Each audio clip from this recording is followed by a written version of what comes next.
आपने ये तो सुना होगा कि चोरा नू मोर पै गए। आखिर ये पूरा मामला है क्या? 26 अरब रुपए इस मुल्क के मुबैना तौर पर बाहर एक एजेंट जो कि यहाँ से पैसा बाहर ट्रांसफर करता है या वहां पर वो प्रॉपर्टीज को खरीदता है, आखिर ये पूरा मामला है क्या? किस किस शख्सियत के ये पैसे थे? मुबैना तौर पर इस हवाले से दो पाकिस्तान के बेहतरीन सहाफ़ियों ने इसके ऊपर इंकशाफ किया है। एक तो मुजम्मिल साहब है और दूसरा फैसल अदरीस बट साहब।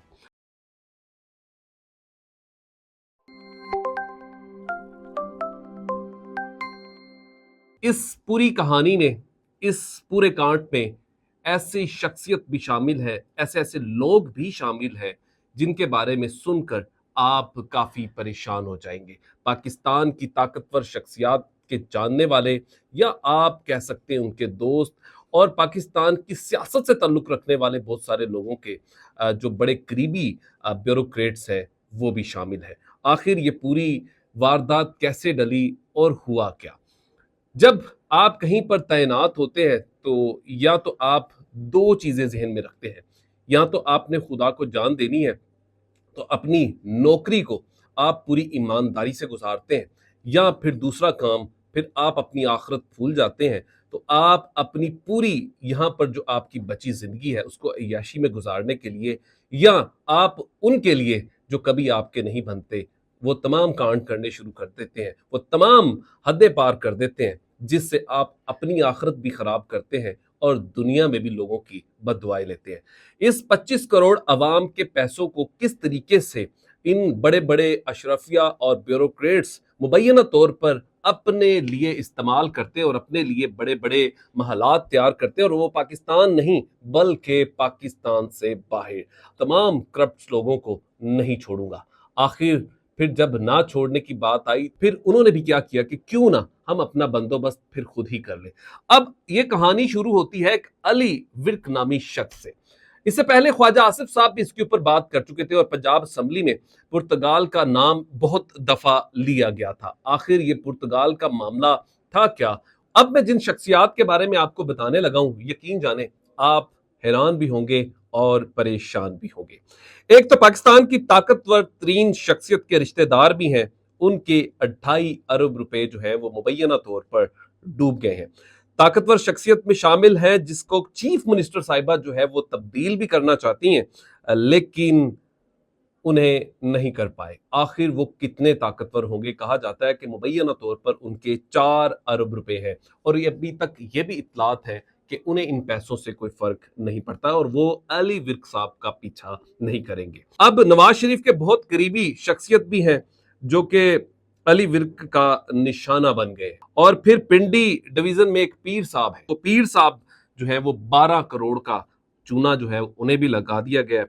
और एक सूबे के आईजी रहे हैं जी, वो आज भी एक ओहदे पर है। 3 अरब रुपए मुबैना तौर पर उनके भी अली विर्क साहब जो है मुबैना तौर पर पुर्तगाल ले गए हैं। आजकल इतलात के मुताबिक वो जर्मनी में है, शायद किसी विजिट पर हो या कोई घूमने गए हो। एक वो अफसर भी शामिल है जो अब तरक्की हुई है और वो आरपीओ उनको लगाया गया है, और वो 25 करोड़ रुपए, जो कह सकते हैं कि इस वक्त की जो सबसे कम तरीन चूना इस कहानी का है वो है 25 करोड़ रुपए। फिर इसके बाद नवाज शरीफ साहब के एक बहुत ही करीब पीएसपी हैं, अफसर हैं, एक उनकी बात मैंने आपको बताई है जैसे कि वो है, और एक एक फीमेल अफसर भी हैं, उनकी 20 ग्रेड 20 पर उनकी तरक्की होनी थी लेकिन वो नहीं हो पाई, लेकिन उनके भी 50 करोड़ रुपए इसमें शामिल हैं।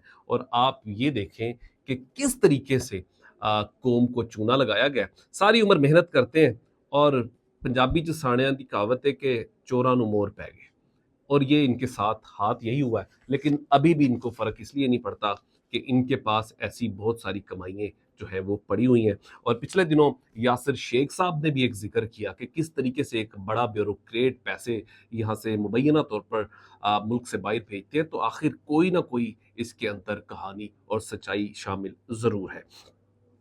अब पूरी कहानी में मसला ये बन गया कि ये पैसे इसलिए ट्रांसफर किए गए थे कि इनके नाम की प्रॉपर्टीज लेनी थी वहां पर। अब अली विर्क साहब ने क्या किया कि वो तमाम प्रॉपर्टीज जो जजीरे 5 स्टार होटल्स या फार्म हाउसेज जो है और बीच व्यूज जो है جو خریدنے تھے وہ انہیں اپنے لوگوں کے نام کے لیے، نہ کہ ان کے نام کے۔